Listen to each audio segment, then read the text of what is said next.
You may remember that last week I talked about using similar strategies for clients at either end of the savings spectrum. And yes, I know a spectrum doesn't exactly have two ends, although maybe a rainbow does. I don't know. But what I meant was the young and the old, or the younger and the older. For the younger, who are starting to try and build up savings, I nearly said starting out on the savings journey, sorry, or maybe trying to organise what they've already got. We talk about short, medium and long-term pots. At the other extreme end, we're often asked to help organise savings which have already been built up for a very different reason, to pay the costs of care, either care at home or care in a care home. Now, it's something a lot of people worry about a lot. They worry if they can afford it, they worry what happens if they run out of money, and they worry whether it'll mean they'll end up with nothing to leave to their families. The first thing to say is that most people are worrying unnecessarily, because not everyone has to go into care. For better or worse, it's actually only about 1 in 3 of us. And the average stay in care, in a care home, certainly is only around 2.5 years. Now that's the average, of course, and that means for some it might be only a few months. For others it could be quite a few years. And if it gets to the stage when someone does need care, well, it's often their family who will have to sort things out and that we have to deal with. Now, a residential care home of the sort that most of us wouldn't mind at a pinch is likely to cost you around £70,000 a year now. That's a lot of money. That might be paid for from savings or savings which arrive from the sale of a house, and we're then asked to help organise those.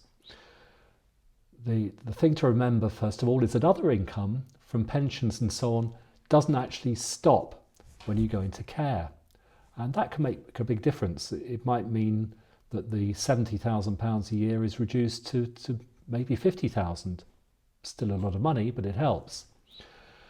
That's when we come in and discuss the same sort of short, medium and long-term strategy, not for savings, but for paying out savings.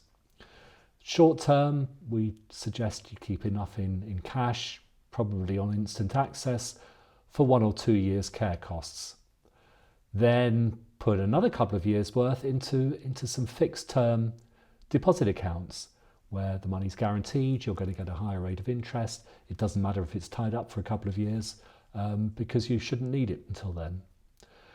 If there are already investments in place, then these can be left invested in case they're needed perhaps in 4 or 5 years' time.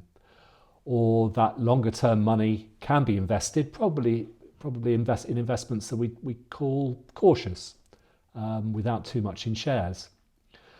Sadly, those are not often needed. Now, another couple of things to add, maybe for discussion another time in more detail.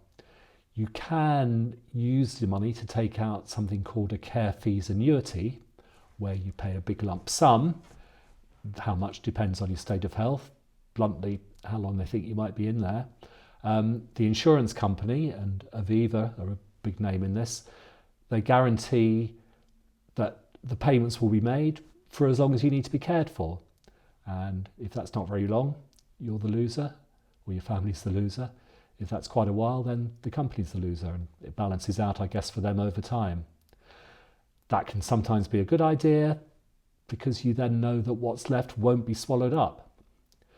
What I always advise people to avoid are fancy trusts, often promoted by will writing companies, which supposedly stop your house and investments being used up for care fees and mean that you can apply for local authority funding.